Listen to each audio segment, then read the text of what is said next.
It's really not going to be fun. I mean, it really isn't, but you know, I'm trying to be someone who's transparent, shows both my wins and my losses. You saw last week I had my biggest trading day ever.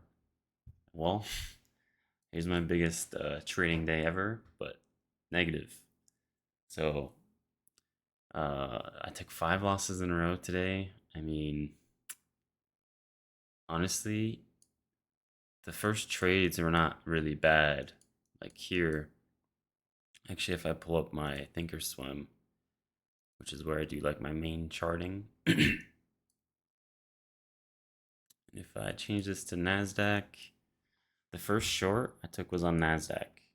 I was basically trading ES confluences, but on NASDAQ, just because NASDAQ had a cleaner dip, in my opinion, uh, strong inverse value gap. So I entered, and I quickly got stopped out. I was like an $80 loss. So it's like whatever, it's not a big deal. And then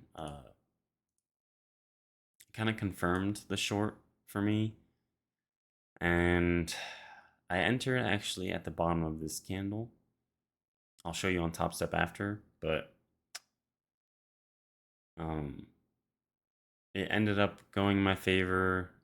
And here I stopped myself out as it pushed up for like a $20 loss. Because again, if I show you NASDAQ at 10:08, 10:08,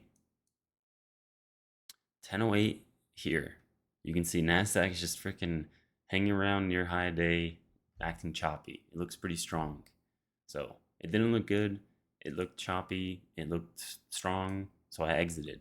Like my intuition was telling me, exit this trade. That's something you need to work on, is adjusting your trades like mid trade instead of just holding, even though you think, it's probably not going to work. And that's what happened. I sold, and then immediately after, the emotions kicked in once I saw this big candle and I re-entered. So if I go back to Top Step, um, and change this to ES, you can see entered there, added one, got stopped out on this candle, then re-added, and it was messy at that point. I ended up adding two more, which moved my stop, which moved my risk from like 120 to $180. So I exited the two once I realized that, and then I re-added them once it dipped further, and then I got stopped out here. So the AM session, um, I should have ended around like down $100. Would have been okay, but I took that additional trade, so that was another 100. Might have been 150 actually, uh, something like that. Which again, not the end of the world. Still not really that much. And then I took another short. Again, it wasn't bad. I had pretty decent confluences. I guess I could show the confluences for the first one. 10 a.m. macro, 1 minute inverse value gap, which was right here. Daily fair value gap, golden pocket on the hourly. If I go to the hourly chart, golden pocket from this range to there. If I extend it out, you can see in the morning we were tapping the golden pocket, and we were in this big daily fair value gap here. So that's why I took it. We had a strong inverse fair value gap. Honestly, it wasn't bad. We had these two relative equal lows I was targeting. But yeah. Then this one again, it wasn't bad. It was 2 minutes before my 12:30 to 1:30 macro that I allow myself to trade, which that was a mistake. But it swept. I believe it was a 15-minute swing high because it got up to 40.5. And if I show over here, 40. Oh, okay. It didn't hit that one. It swept these highs here, like these relative high equal highs, which was at 34. So I counted that as kind of like a liquidity sweep, and we were at the top end. We were at the top end of the golden pocket. Now we still have the daily fair value gap, the top end of it, and these lows looked clean, like they were easy to get swept. Because if you look on higher time frames, 5 minute, there's no fair value gaps, nothing to reject off of. 15 minute, no fair value gaps, nothing to reject off of until here.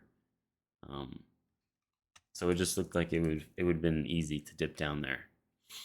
And we had that strong move up, strong move down that I typically look for. I made a so the errors on this one was that I, even though it looked good, I took it before I should have. Um, and then I did take, I think it was six. Yeah, 246. I risked these highs, so it was only like $70. Um, so the risk reward was very good. I used the Fibonacci to show my risk reward. So entry here, risk above this candle. So selling here would be 1 to 1. Selling here would be 2 to 1 risk reward. And my profit target would have been, I think here or near these lows. So the risk reward would have been like probably 5. But again, I got greedy and I added two more for whatever reason. So that increased my loss from 70 or 80-ish to like 120, which again, not the end of the world, but it's just, it adds up. Um, all these little mistakes and things I shouldn't really be doing. And let's see, what's the next thing I did? Here, I kind of FOMO'd into a long, but then quickly exited because I was like, oh, this is gambling. And then I'll get to this trade later. On NASDAQ, I did go long here because I saw once it stopped me out and we kept pushing up, uh, this right here set up a good risk reward place to go long because it looked strong. It was disrespecting golden pocket, disrespecting the daily fair value gap, and putting a stop under here, it gives like a clear defined stop. So, but I just kept watching it run up. Once that happened again, it kind of formed a strong push up with a clear stop. I entered. Not terrible, but it's not like my typical type of trade where I look for a liquidity sweep, fair value gap, golden pocket, inverse fair value gap. So I shouldn't really have taken it. And that was another 120-ish dollars lost. And once I got stopped out on this candle, it reversed, looked very strong, and at that point, this was this was almost purely like a gambling play. I was like FOMO'd into it, 5, and then I added 5 more micros, which is like that's a lot. Luckily, you know, uh, I have decent risk management, and I'm like good at sticking to that at least. So I kept the loss. I think it was $100. If I had used the loss here, it would have been 200 or more. So I'm grateful for that at least. This could have been easily over $1,000. Could have blown my account. I know a lot of people struggle with that, like going on tilt and just keep trading, keep trading, keep trading until they blow. And so I'm not, thankfully, like that bad, or not to make fun of any of you, but not that out of control with my emotions. So yeah, I mean, that's it. I I'm basically making this video going over this a lot kind of for myself because I made mistakes today that I've been repeating. If I pull up my trading log, which I haven't added my losses yet, but just look at my recent trades. Look how often like I go on losing streaks recently. It's still my P&L is still uptrending, and I always end up back in the green, back, you know, doing well. But it's just avoidable. There's no really any excuse for it. other than me like not wanting to do work and change myself because it's uncomfortable. I think this is me like trying to resort back to unprofitable Eric, and I don't want that anymore. So yeah, you can see like it's just, how many times am I gonna get away with making mistakes like this? One day could potentially wipe me out, or if I have multiple days like this in a row, I wouldn't be able to survive it. So um, going forward, I did make a trading journal, the trading plan, I guess. I don't know how small that is, if you can see it. There we go. For my readers' gentle eyes to read. Uh, Pre-trade checklist. I made this last week because last week again I had this was 5 losses in a row. I took in one day. Last time I lost, this was $420. Today I took 5 losses again in a row in a day, and it was $600. So uh, going forward, I'm going to use this checklist before I enter every trade. I'm gonna put more emphasis on the rules of only 2 trades per session, AM session and PM session. And I am only going to take trades that are like that have these confluences here, like a fair value gap, liquidity sweep, key level, divergence, golden pocket, strong trend, instead of taking a trade on Nasdaq, the one that I took. This is ES. This one. I shouldn't have really taken it. I was literally just rolling the dice. It was good risk reward. There was a chance we would freaking run up, and that would have been a big one, but that's not really my strategy, so it's just lower probability. I think it'd be smart to limit my losses that way.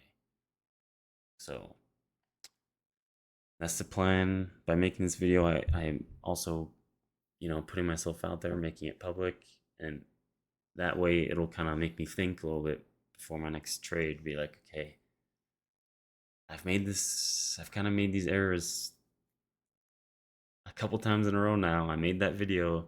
Do I really want to look like a freaking clown and make the same mistake over and over again? You know, that's one of the benefits of being transparent, making content. So, uh, yeah, I have big goals for my trading as well as like my content. And if I want people to trust me, I want to be transparent, show my losses as well as my wins.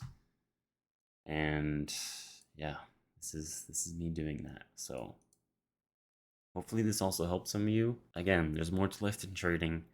I have to thank Tim Sykes for ingraining this in my mind. He says basically in a lot of his videos where like if you ever feel that a lot of your life revolves around trading and making money and your happiness revolves around that, my freaking dog is making noises in his sleep. Then take a step back and realize there's more to life than trading and making money. So it's true. Take a couple deep breaths, realize that in the grand scheme of things, 600 is not that much. Even if I blew the account, it's not the end of the world. As much as it feels like it, as much as it sucks in the moment, just gotta learn, adapt, improve, and not make excuses and not allow. I'm talking to myself now. Not allow myself to continue to make these mistakes just because, I had a good trading day or I made back those losses. Now it's okay to ease up. No. So thank you for watching, and we'll see how the rest of the week goes.